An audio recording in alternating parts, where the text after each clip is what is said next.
सत श्री अकाल, स्वागत है सारे ही दर्शकों का। पंजाब इस वेले वेख रहे हो तुसी ते मैं हाँ गगनदीप सिंह लैके हाजिर हाँ। पंजाब की ताज़ा हालात। सब तो पहला रुख सीधा किसानी संघर्ष के बल करांगे। नवे साल दे विच प्रवेश कर चुके हैं ते इस दे नाल ही किसानी अंदोलन भी वखरे पड़ावां दे उत्ते चलदा जा रहा है। किसानी अंदोलन नूं अज 37वां दिन है। लगातार दिल्ली दीआं वरूहां दे उत्ते पंजाब अते पूरे भारत का अन्नदाता दिल्ली दीआं वरूहां दे उत्ते बैठा है ते कड़ाके की ठंड है। इस दरम्यान भी संघर्ष दे विच किसी किस्म की कमी महसूस नहीं की जा रही। संघर्ष दे विच लगातार किसान डटे हुए ने। सीधा किसानां दे वल ही रुख करांगे। किसानां दे हौसले किन्ने क बुलंद ने ते सरकार नूं लैके किहो जिहियां टिप्पणियां किसानां दे वल्लों कीतियां जा रहीआं ने, किसानां दी ही जुबानी सुणदे हां। देखिए 35 दिन पिछले 6 महीने हो गए चलते को आंदोलन, तो उसके बाद थोड़ा सा सकारात्मक रूप आया है। तो ये आंदोलन के ही कारण है कि आया, तो इसको हम और बढ़ाएंगे ताकि सरकार को पूरी हम अपनी मांगे मनाए। तो ये हम इसको आंदोलन को वापस लेते हैं। जब भूख हड़ताल ख़त्म करते हैं तो फिर सरकार अपनी फिर वही अड़ियल रवैया बिल को फिर पास करेगी। इसलिए आंदोलन जारी रखेंगे, इसको और बढ़ाएंगे कि ये बिल वापस हो, रिपील हो। वो देखिए जो बातचीत चल रही है, मीटिंग हो रही है, 4 तारीख की मीटिंग है, तो उसके लिए हम 4 तारीख तक पोस्टपोन किया है। जो मेन बात है वो 3 काले कानून हैं जिनके लिए हम जो है सरदार से गुलाम बन जाएंगे। हमारे पास जो है 1954 की बात है, सरदार दिलीप सिंह छीना होते थे, आईजी पुलिस पेप्सू। मुझे उन्होंने बताया था कि बेटा समय ऐसा आएगा कि आपको गुलाम बना दिया जाएगा। हम सोचते कैसे होएगा ये, अब आंखों में देख रहे हैं कि वही बात है, जो ज़मीन के मालिक हैं नौकर बन जाएंगे। तो इसलिए के लिए हमने जो संघर्ष किया, आज़ादी के लिए अपना खाए। सोचनी बात, किसने संघर्ष किया, किसने फांसी चढ़े, कौन असले और मौज कौन कर रहा है। जिसने एक तिनका भी काम नहीं किया वो हुकूमत कर रहे हैं। और मैं बुरा ना मानना, मैं कहता हूँ हिंदुस्तान की जो है देश की बागडोर उनके पास है जिनसे इंसानियत कोसों दूर भागती है। देखो ये किसानी मोर्चा लगा हुआ है ना, संयुक्त मोर्चा, उसके लिए NRI वीर पंजाब से, हरियाणा से, पूरे स्टेटों से जितने भी लोग आए हुए हैं, अपना जो तिल फुल है इसके हमारे इधर मोर्चे के लिए सहायता दे रहे हैं। तो वो नियमबद्ध तरीके से एक अपारदर्शी कि कोई भी इधर पूछ सकता है कि पैसा किधर से आया, कितना आया। कोई 10 रुपये से लेके लाख 2-2 लाख तक रुपया इधर दे रहा है। और नियमबद्ध तरीके से 3-4 कॉपी में हम नोट करके एक अपारदर्शी तरीके से लोगों को। उधर इस किसानी अंदोलन दे विच एक पासे जिथे किसान तां डटे हुए ने, किसानां दे परिवार भी इस किसानी संघर्ष का हिस्सा बने हुए ने। 37वां दिन है ते इस 37वें दिन दे विच भी बच्चे, बुजुर्ग, औरतां समेत हर एक वर्ग के नौजवान इस अंदोलन दे विच हिस्सा पा रहे ने। पंजाब का कोई भी भाईचारा होवे इस अंदोलन दे विच नज़र आ रहा है। औरतां दे वल्लों किहो जिही टिप्पणी सरकार ते प्रशासन नूं लैके कीती जा रही है, वो भी सुणदे हां। ये तो साडी अंशिक जी जित आ। वो बिल पास करन दा सानूं तां लाभ आ जे साडीआं जमीनां साडे कोल रहणगीआं। तां जे पहले खेती कानून वापस ले जाणगे तां सानूं उन्हां बिल्लां दा फायदा है। पर एक गल आ भी चलो उहदे नाल सानूं ऐ लग्गिआ भी सरकार कुछ पॉजिटिव होई है। पहलां गल सुणन नूं तैयार नहीं सी, इन्ने दिनां दे अंदोलन तो बाद उन्हां ने गल सुनी आ। जे पहले खेती वाले कानून वापस होणगे तां ही वो बिल आ जिहड़े साडे लई उन्हां दा कोई मुੱਲ वापस। नवां साल साडा उसे तरह ही मनाया जाऊगा जिस तरह असीं पहलां दिवाली भी संघर्षां दे मैदान 'च ही मनाई है, दशहरा भी मनाया है। नवें साल के जिहड़े जशन आ वो भी इस संघर्षां दे मैदान 'च ही मनाए जाणगे। किसान यूनियनां दे साडे आगूआं ने सारे किसानां नूं, सारे लोकां नूं सद्दा दिता है भी जो भी तुसीं अपने परिवारक जशन आ जां नवें साल के जशन आ वो इन्हां अंदोलनां 'च आओ। लोकां दे आउण नाल जिहड़ी अंदोलन की जिहड़ी रूह आ वो मतलब बदल जाती है। ये तो साडी छोटी जी, मैं तो असीं तां छोटी जी जित मानते हैं भी सरकार झुक गई, झुकना शुरू हो गई। ਸਰਕਾਰ ਝੁਕੀ ਵੀ ਤਾਂ ਹੈਗੀ ਆ, ਪਰ ਉਹ ਆਪਦੀ ਸ਼ਰਮ ਮਹਿਸੂਸ ਕਰ ਰਹੀ ਆ ਕਿਸਾਨਾਂ ਅੱਗੇ।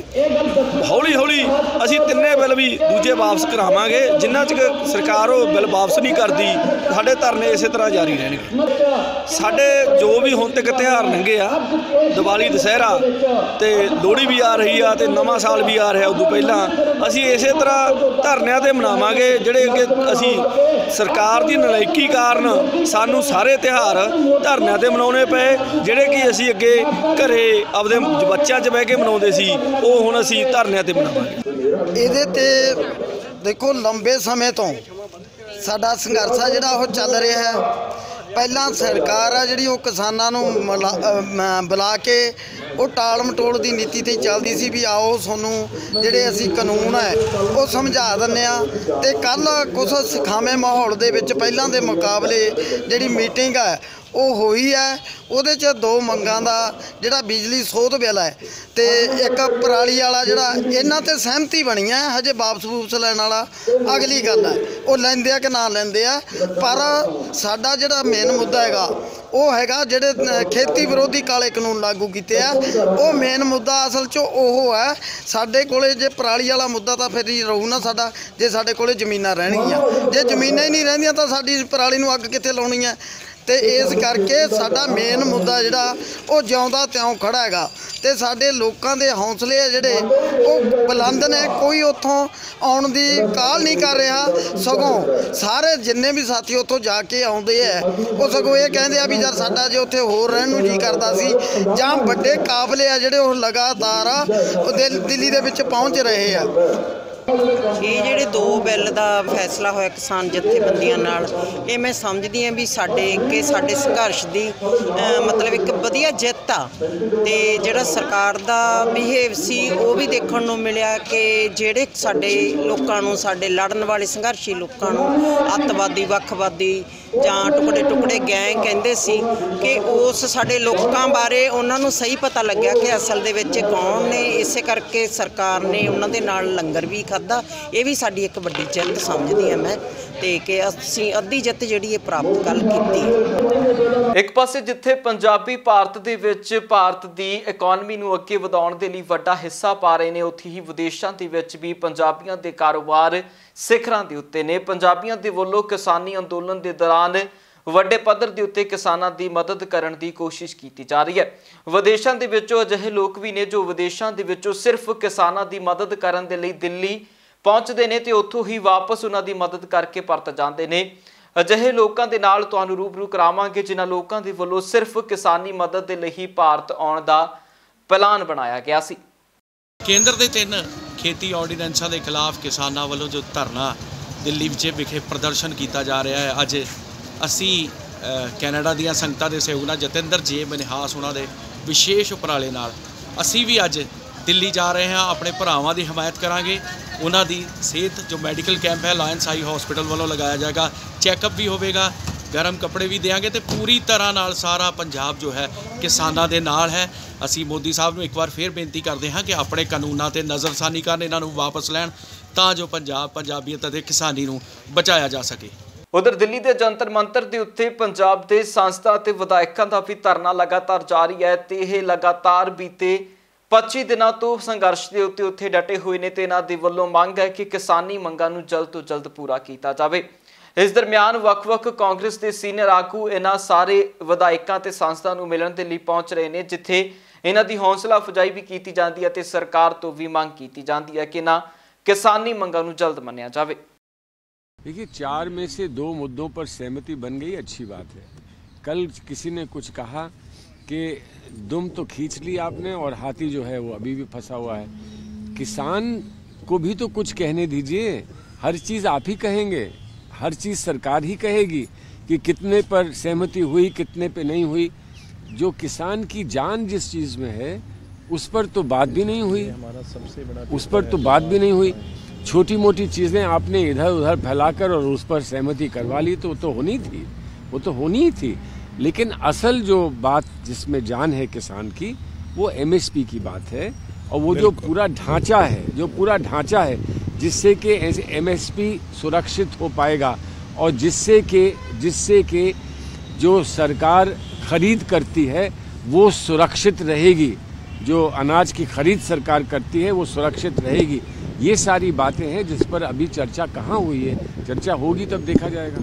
नहीं तो पहले वो मेरा सुझाव ये है कि पहले वो इस बात पे चर्चा करें कि किसान तुम बहुत बेवकूफ़ हो, तुमको लोग वर्गला सकते हैं, पहले इस पे चर्चा कर लें और जवाब सुन लें। जब उन्हें आदमी का सम्मान करना नहीं आता, किसान गलत ही हो, मानो गलत है, लेकिन हमारे लोकतंत्र में अपनी बात कहने का, अपना मत रखने का तो अधिकार है ना। हर एक आदमी एक ही बात तो नहीं करता है। अब ये क्या कर दिया है, इन्होंने कहा है कि एक चुनाव कराएंगे, एक विधान रखेंगे, एक सरकार बनाएंगे, एक पार्टी रखेंगे, एक ही मूल्य रखेंगे, हम जो चाहेंगे वो करेंगे और तुम नहीं करोगे। लेकिन लोकतंत्र में अलग अलग लोग अपनी अपनी सोच में व्यस्त रहते हैं और अपनी अपनी सोच रखने का अधिकार लोगों का होता है। जब तक ये सम्मान करना नहीं सीखेंगे, मैं तो कहता हूँ किसानों ने मांग सिर्फ एमएसपी की है।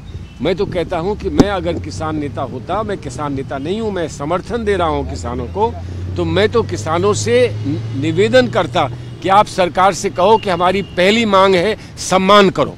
ਅੱਜ ਅਸੀਂ 25 ਦਿਨ ਹੋ ਗਏ ਬੈਠੇ ਆ, ਕਾਹਦੇ ਲਈ ਬਈ ਇਹ ਨਿਗਾਹ ਰੱਖੀਏ, ਇਹ ਧਿਆਨ ਰੱਖੀਏ ਵੀ ਇਹ ਬੜੇ ਸ਼ੈਤਾਨ ਨੇ। ਆ ਜਦੋਂ ਹੁਣ ਕੱਲ ਕਹਿਤਾ 2 ਬਿੱਲ ਅਸੀਂ ਵਾਪਸ ਲੈ ਲਏ, ਭਾਈ ਸਾਹਿਬ ਕਿਹੜਾ ਬਿੱਲ ਵਾਪਸ ਲੈ ਲਿਆ ਤੁਸੀਂ? ਅਸੀਂ ਉਸ ਪਾਰਲੀਮੈਂਟ ਦੇ ਮੈਂਬਰ ਹਾਂ, ਪਾਵਰ ਬਿੱਲ ਤਾਂ ਆਏ ਹੀ ਨਹੀਂ ਕੋਈ।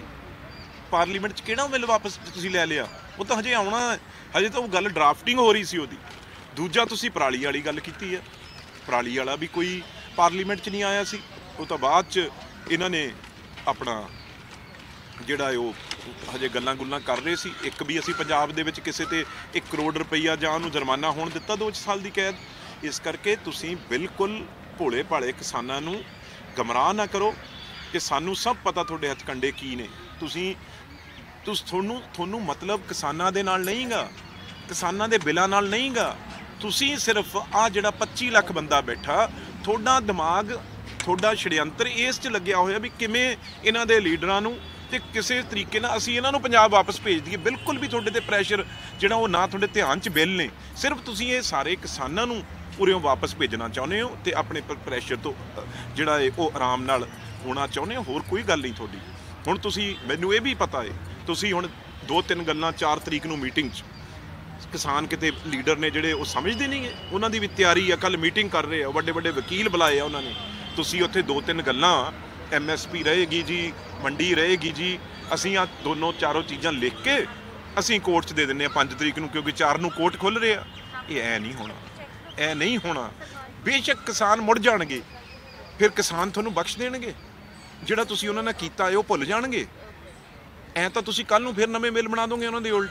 ਇਹ ਨਹੀਂ ਗੱਲ। ਪਹਿਲਾਂ ਆਪਣੇ ਮਨ 'ਚੋਂ ਉਹ ਕੜੱਤਨ ਕੱਢੋ, ਆਪਣੇ ਮਨ 'ਚੋਂ ਉਹ ਜ਼ਹਿਰ ਕੱਢੋ, ਆਪਣੇ ਮਨ 'ਚ ਜਿਹੜਾ ਪਿਆਰ ਨਹੀਂ, ਜਿਹੜੇ ਇਲਸਟ੍ਰੇਸ ਦਾ ਉਹ ਪਿਆਰ ਉਹ ਕੱਢ ਕੇ ਕਿਸਾਨਾਂ ਦਾ ਪਿਆਰ ਲੈ ਕੇ ਆਓ, ਫਿਰ ਇਹ ਗੱਲ ਬਣਨੀ ਆ। ਨਹੀਂ ਤੁਸੀਂ ਜਿਹੜਾ ਖੇਡਣਾ ਚਾਹੁੰਦੇ ਹੋ ਨਾ, ਆ ਦਿਓ ਬਿੱਲ ਵਾਪਸ ਹੋ ਗਏ, 2 ਅਸੀਂ ਕੱਲ ਨੂੰ ਕੋਰਟ 'ਚ ਲਿਖ ਕੇ ਦੇ ਦਾਂਗੇ 4 ਤਰੀਕ ਨੂੰ, 5 ਤਰੀਕ ਨੂੰ ਕੋਰਟ ਕਹੇਗਾ ਹੋ ਗਿਆ ਜੀ, MSP ਰਹਿ ਗਈ ਜੀ, ਤੁਹਾਡਾ ਜਿਹੜਾ ਇਹ ਉਹ ਮੰਡੀਆਂ ਰਹਿ ਗਈਆਂ ਜੀ, ਹੁਣ ਤੁਸੀਂ ਵਾਪਸ ਜਾਓ ਜੀ।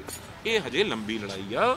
ਉਧਰ ਪੰਜਾਬ ਦੇ ਵਿਰੋਧੀ ਧਿਰ ਦੇ ਨੇਤਾ ਤੇ ਆਮ ਆਦਮੀ ਪਾਰਟੀ ਦੇ ਆਗੂ ਹਰਪਾਲ ਸਿੰਘ ਚੀਮਾ ਦੇ ਵੱਲੋਂ ਵਿਰੋਧੀ ਧਿਰਾਂ ਦੇ ਉੱਤੇ ਟਿੱਪਣੀ ਕੀਤੀ ਗਈ ਹੈ ਤੇ ਖਾਸ ਕਰਕੇ ਭਾਜਪਾ ਨੂੰ ਨਿਸ਼ਾਨੇ ਦੇ ਉੱਤੇ ਰੱਖਿਆ ਗਿਆ ਤੇ ਇਸ ਮੌਕੇ ਦੇ ਉੱਤੇ ਉਹਨਾਂ ਅਰਵਿੰਦ ਕੇਜਰੀਵਾਲ ਸਰਕਾਰ ਦੀ ਸ਼ਲਾਘਾ ਕਰਦੇ ਹੋਏ ਕਿਹਾ ਕਿ ਸਿੰਘੂ ਬਾਰਡਰ ਦੇ ਉੱਤੇ ਫ੍ਰੀ ਵਾਈਫਾਈ ਦੇਣ ਦਾ ਪਲਾਨ ਪੂਰਾ ਮੁਕੰਮਲ ਹੋ ਚੁੱਕਿਆ ਤੇ ਇਸ ਤੋਂ ਬਾਅਦ ਟਿੱਕਰੀ ਬਾਰਡਰ ਦੇ ਉੱਤੇ ਵੀ ਕਿਸਾਨਾਂ ਦੀ ਸੁਵਿਧਾ ਲਈ ਫ੍ਰੀ ਵਾਈਫਾਈ ਦਾ ਪ੍ਰਬੰਧ ਕੀਤਾ ਜਾ ਰਿਹਾ ਹੈ।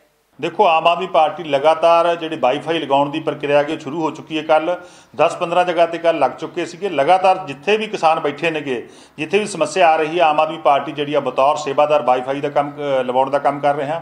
और अरविंद केजरीवाल जी ने सानू सख्त हदायत दी है कि हर जगह के उत्ते जिथे भी किसान बैठे ने बतौर सेवादार उन्होंने सेवा करो, चाहे वह पानी की सेवा की, चाहे मैं समझदा लंगर की सेवा की, चाहे दवाइयां की सेवा की, चाहे गर्म कपड़े बनने की सेवा की, चाहे जोड़ा है टॉयलेट्स की सेवा की। लगातार असीं सेवा कर रहे हैं ताकि देश के किसान को जी समस्या का सामना ना करना पवे। देखो ਜਿਹੜੇ ਦੋ ਕਿਸਾਨ ਜਿਹੜੇ ਦੋ ਆਰਡੀਨੈਂਸ ਵਾਪਸ ਹੋਏ ਨੇ, ਇੱਕ ਤਾਂ ਪਹਿਲਾਂ ਜਿਹੜਾ ਆਰਡੀਨੈਂਸ ਸੀ ਉਹ ਰੱਦ ਹੋ ਚੁੱਕਿਆ ਕਿਉਂਕਿ ਉਹ ਲਾਗੂ ਹੀ ਨਹੀਂ ਹੋਇਆ ਸੀਗਾ, ਔਰ ਇਹਦੇ ਨਾਲ ਮੈਂ ਸਮਝਦਾ ਕਿਸਾਨ ਦਾ ਬਿਲਕੁਲ ਫਾਇਦਾ ਹੋਊਗਾ। ਔਰ ਦੂਜਾ ਜਿਹੜਾ ਹੈਗਾ ਸਭ ਤੋਂ ਵੱਡੀ ਗੱਲ ਕੀ ਆ, ਜਿਹੜੇ 3 ਕਾਨੂੰਨ ਨੇਗੇ, ਜਿਹੜਾ ਇੱਕ ਜ਼ਰੂਰੀ ਬੱਸਾਂ ਦਾ ਕਾਨੂੰਨ ਆ ਔਰ ਦੂਜਾ 2 ਕਿਸਾਨ ਵਿਰੋਧੀ ਕਾਨੂੰਨ ਨੇ, ਉਹ ਤੁਰੰਤ ਜਿਹੜੇ ਹੈਗੇ ਨੇ ਵਾਪਸ ਹੋਣੇ ਚਾਹੀਦੇ ਨੇ, ਕਿਉਂਕਿ ਇਹ ਕਾਨੂੰਨ ਜਿਹੜੇ ਹੈਗੇ ਨੇ ਇਹਦੇ ਨਾਲ ਦੇਸ਼ ਦਾ ਕਿਸਾਨ ਆ, ਜਿਹੜਾ ਦੇਸ਼ ਦਾ ਅੰਨਦਾਤਾ, ਉਹ ਬਰਬਾਦ ਹੋਊਗਾ। ਔਰ ਇਹਦੇ ਨਾਲ ਜਿਹੜਾ ਪੂੰਜੀਪਤੀਆਂ, ਚੰਦ ਪੂੰਜੀਪਤੀਆਂ ਨੇ, ਜਿਹੜੇ ਕਾਰਪੋਰੇਟ ਘਰਾਣੇ ਨੇ, ਉਹਨਾਂ ਨੂੰ ਫਾਇਦਾ ਹੋਊਗਾ। ਸੋ ਮੈਂ ਸਮਝਦਾ 3 ਕਾਨੂੰਨ ਜਿਹੜੇ ਹੈਗੇ ਨੇ ਤੁਰੰਤ ਵਾਪਸ ਹੋਣੇ ਚਾਹੀਦੇ ਨੇਗੇ। उधर भाजपा के वलों पंजाब मामलों के इंचार्ज लगाए गए दुष्यंत गौतम के वलों भी बीते दिन प्रेस कॉन्फ्रेंस की गई सी, जिस प्रेस कॉन्फ्रेंस के दौरान उन्होंने पंजाब सरकार और पंजाब की पुलिस के उत्ते टिप्पणी की है कि कुछ कहना दुष्यंत गौतम का सुनते हैं। बठिंडा वगैरह सभी जगह गए और उनकी हौसला अफजाई की, और हौसला अफजाई ही नहीं की, साथ साथ मैं उन कार्यकर्ताओं को भी नमन करता हूं जिनके घर के बाहर लोकतांत्रिक तरीके से असामाजिक तत्वों की तरह से उनके घर के बाहर बैठे हुए थे, उनको परेशान कर रहे थे, तकलीफ कर रहे थे। इस सारे क्रम में आपने कहीं ना कहीं देखा होगा यहाँ की पंजाब की पुलिस कांग्रेस पुलिस के तरह से काम कर रही थी। जो देश के प्रधानमंत्री नरेंद्र मोदी जी ने अभी कांग्रेस बार बार कहती रही कि गरीबी हटाओ का नारा देकर कभी गरीबी नहीं हटाई और गरीबों का शोषण किया, चाहे वो दलित हो, किसान हो, मजदूर हो, और खासकर दलितों के एक नहीं मनरेगा के 2 करोड़ ऐसे कार्ड जो गरीब लोग के पास वो पैसा जाना चाहिए था, 2 करोड़ बोगस राशन कार्ड और मनरेगा कार्ड हमने पकड़े आधार कार्ड से जोड़कर, 5 करोड़ राशन कार्ड जिनके द्वारा गरीब आदमी सस्ता अनाज लेता है, अपना पेट भरता है, ऐसे लोग उन्होंने पाल रखे थे। ऐसी छात्रवृत्ति के मामले के अंदर करीब 65 लाख छात्रवृत्तियां जो बच्चे भी वहां पर नहीं होते थे, उनकी बोगस तरीके से ये प्राप्त कर खा जाया करते थे। और जिसका उदाहरण आपके सामने आज मिलता है कि केंद्र सरकार ने इन गरीबों के उत्थान के लिए, दलितों के उत्थान के लिए जो 1100 करोड़ से बढ़ाकर 6000 करोड़ 5 गुना हमने छात्रवृत्ति की है। जो डॉक्टर भीमराव अंबेडकर जी ने कहा था, शिक्षित बनो, दलितों को शिक्षित बनाने के लिए हर घर के बच्चे को जिनके माँ बाप भी अनपढ़ है उनको स्कूल तक पहुंचाना, पोस्ट मैट्रिक स्कॉलरशिप को बढ़ाकर विदेश में भी वो शिक्षा लेना चाहें उसकी भी सुविधा मुहैया कराना। उधर पंजाब के ਵੱਖ-ਵੱਖ विधायक भी हुण दिल्ली के वल कूच कर रहे हैं। सिमरजीत बैंस के वलों भी दिल्ली के वल कूच की गई है। सिमरजीत बैंस का कहना है कि वह नवां साल दिल्ली दे विच ही मनाउणगे ते किसानां दे नाल बैठ के उत्थे गुरबाणी सरवण करनगे ते किसानां दे दुख दे विच बैठ के ही उन्हां दे नाल नवां साल मनाया जावेगा। इस मौके उत्ते सिमरजीत बैंस ने कहा सी कि जेकर किसान घर परत आउंदे तां साडे लई नवां साल खुशियां वाला हुंदा, पर हुण किसी किस्म की खुशी इस नवें साल की नहीं है। जे किसान मजदूर खुशहाल तां ही नवां साल, नवें साल का किसी को कोई चाह नहीं है, नवें साल मनाउण का कोई चाह नहीं है, क्योंकि साडे देश का अन्नदाता अज माइनस टैंपरेचर दे विच, अत दी सर्दी दे अंदर, कड़कदी ठंड दे अंदर सड़कों के उत्ते अपने परिवारों समेत होली सरकार को जगाउण वास्ते पिछले लंबे अरसे तो सड़कों के उत्ते डेरे लाई है। सो नवें साल दी कोई खुशियां नहीं। मैं धन्यवाद करदा सरदार कुलविंदर सिंह ग्यासपुरा, सत्कारयोग सारे साथियों का जिहड़े पिछले कई दिनों तो गुरु की कृपा, लंगर की सेवा, विश्राम घर ते मैडिकल सहूलत, दवाइयां, दुराहे मैकटी के सामने जिन्नी संगत दुआबा, माझा या फिरोजपुर लुधियाना साइड तो आ रही है, वो इत्थे आराम भी करते हैं, लंगर पानी भी छकते हैं, तो किसी को कोई मैडिकल सहूलत, दवाई बूटी की जरूरत है वो भी पूरी होती है। सो उसकी कृपा आस ते उम्मीद हैगी आ कि डेमोक्रेसी दे विच मोदी वास्ते ते मोदी की सरकार वास्ते जो डांग तंत्र बनी हुई है कहानी, वो जरूर समाप्त होगी। उधर आम आदमी पार्टी के वलों बीते दिन ऐलान किया गया सी कि दिल्ली दे विच सिंघू बॉर्डर के उत्ते जो किसान बैठे ने उन्होंने लिए फ्री वाईफाई का प्रबंध उन्होंने दी दिल्ली सरकार खुद करेगी, जिस दे चलदे आम आदमी पार्टी के विधायक अते पंजाब मामलों के सह इंचार्ज लगाए गए राघव चड्डा के वलों खुद जाके सिंघू बॉर्डर के उत्ते फ्री वाईफाई का प्रबंध करवाया गया। इस मौके पर उन्होंने एक वीडियो भी जारी की है जिस दे विच उन्होंने ਗੱਲਬਾਤ ਕੀਤੀ ਹੈ ਤੇ ਖੁਦ ਲਗਾਉਂਦੇ ਹੋਏ ਵਿਖਾਇਆ ਕਿ ਕਿਸ ਤਰ੍ਹਾਂ ਉਹਨਾਂ ਦੇ ਵੱਲੋਂ ਹੌਟ ਸਪੌਟ ਨੂੰ ਉੱਥੇ ਫਿਕਸ ਕੀਤਾ ਜਾ ਰਿਹਾ ਹੈ। सिंगू बॉर्डर पे मुख्यमंत्री जी ने वाईफाई लगाने का जो प्रण लिया है, जो वादा किया है, वो आज हम सब मिलकर पूरा करेंगे और आज हम वहाँ पर वाईफाई हॉटस्पॉट्स को इंस्टॉल भी करेंगे, उसकी फीजिबिलिटी भी चेक करेंगे, उसकी स्पीड, उसकी कैपेसिटी सब कुछ चेक करेंगे। इसी के साथ साथ बहुत लोगों की कंप्लेंट्स खास करके सिंगू बॉर्डर से आ रही थी और वो ये कह रहे थे कि वो अपने परिवार वालों से बात नहीं कर पा रहे हैं, अपने फैमिली मेम्बर्स से, माता पिता से। कोई व्यक्ति कह रहा था मैं अपनी बूढ़ी माँ से बात नहीं कर पा रहा हूँ, अपने बच्चों को वीडियो कॉल के माध्यम से नहीं देख पा रहा हूँ एटसेट्रा। तो उनकी समस्याएं दूर हो, वहाँ पे सिग्नल ख़राब है वो सिग्नल ठीक हो जाए, उसके लिए मुख्यमंत्री Arvind Kejriwal ji free wifi hotspots लगवा रहे हैं, जिसको लगाने के लिए मैं भी खुद वहाँ पहुँच रहा हूँ कुछ ही देर में। एक वाईफाई हॉटस्पॉट लगभग 100 मीटर के रेडियस में अपनी कनेक्टिविटी देगा। तो लगभग स्क्वायर मीटर्स में अगर देखें तो एक वाईफाई हॉटस्पॉट का एरिया 31,000 स्क्वायर मीटर्स हो जाएगा। इसी के साथ साथ एक महीने से ऊपर हो गया, 35-36 दिन हो गए हैं हमारे देश के किसान को सिंगू बॉर्डर पे बैठे, दिल्ली की दहलीज पे बैठे, और 45 से ज़्यादा लोगों की जानें जा चुकी हैं। कुछ लोगों ने अपना सर्वोच्च बलिदान सिंगू बॉर्डर पे दिया और अपने प्राणों की आहुति दे दी। तो 45 से ज़्यादा लोग शहीद हुए और 35 से ज़्यादा दिन हो गए इस ठंड में देश के किसान को वहाँ बैठे हुए। 35 से ज़्यादा दिन इस खुले आसमान में सड़क पर हमारे देश का किसान सो रहा है। वास्तव में बहुत दुखद है और हम सबको मिलकर देश के किसान की सेवा करनी चाहिए। हमसे जो बन पड़ रहा है हम कर रहे हैं। मुख्यमंत्री अरविंद केजरीवाल जी खुद एक सेवादार की भूमिका में देश के किसान की सेवा कर रहे हैं। उधर किसानी अंदोलन के उत्ते ही हरियाणा के मुख्य मंत्री मनोहर लाल खट्टर का बयान है। खट्टर का कहना है कि उन्होंने जल्द उम्मीद है कि आने वाले साल के शुरुआत के विच ही किसानी अंदोलन का कोई हल सरकार के वलों कर लिया जाएगा। अब आंदोलन का रास्ता निकाल रहे हैं हमारे केंद्र सरकार और किसानों के जो प्रतिनिधि हैं। मैं सबसे पहले तो बधाई देता हूं सब किसानों को भी और सभी केंद्र सरकार को भी इस नाते से जो रास्ता निकालने के लिए एक वातावरण अच्छा बना है, माहौल ठीक बना है। तो उसमें कुछ बातें कल की बातचीत में, वार्ता में मान ली गई हैं और कुछ आगे 4 जनवरी को फिर से एक जो मीटिंग होने जा रही है तो शेष विषयों पर भी कोई ना कोई अंडरस्टैंडिंग बनेगी। ऐसा मुझे लगता है कि जल्दी खत्म होगा। इस ठंड के समय में एक सकारात्मक दिशा में काम आगे बढ़े ताकि किसान जो परेशान हो रहे हैं, खास करके उसमें बुजुर्ग जो किसान हैं, उनको तकलीफ ज़्यादा न उठानी पड़े, तो ये जल्दी से समाधान हो सके, ऐसी मैं आशा करता हूँ। हमने हरियाणा में, मैं ऐसा कई बार चर्चा करता हूँ अपने बंधुओं से, हरियाणा में किसानों के लिए जितना हमने किया है पिछले 6 साल में शायद ही किसी प्रदेश ने किया होगा। यानी उदाहरण के लिए अगर मैं कहूंगा तो प्रोक्योरमेंट, बढ़िया से बढ़िया प्रोक्योरमेंट ये हमारी हुई है और उस प्रोक्योरमेंट में कभी कोई कमी नहीं रखी है। हमारी भावांतर भरपाई योजना, इसमें भी हमने 16 सब्जियों के ऊपर ये भावांतर भरपाई योजना दी है ताकि किसी को लागत से कम न बेचना पड़े। एक समय था सब्जी सस्ती होने पर सड़कों पर लोग फेंक देते थे, आज ऐसी कोई नौबत नहीं आती है। पहले से ही पता होता है कि कौन सी सब्जी का भाव कम जा रहा है, उसको जिस भी भाव में बेच के आएगा तो कॉस्ट से जितना लॉस होगा, घाटा होगा, वो सरकार भरपाई करती है। ये योजना हमने पिछले 2 साल से चला रखी और बहुत सफलता में चल रही है। हमने तय किया है, वादा किया है, दृढ़ निश्चय भी बताया है कि हरियाणा में एमएसपी को कभी खत्म नहीं होने देंगे। मैंने तो यहां तक घोषणा की है कि एमएसपी को खत्म करने की किसी ने कोशिश की तो मनोहर लाल राजनीति छोड़ देगा। तो इतने दृढ़ संकल्प के बाद भी कोई शंका किसी को होनी नहीं चाहिए।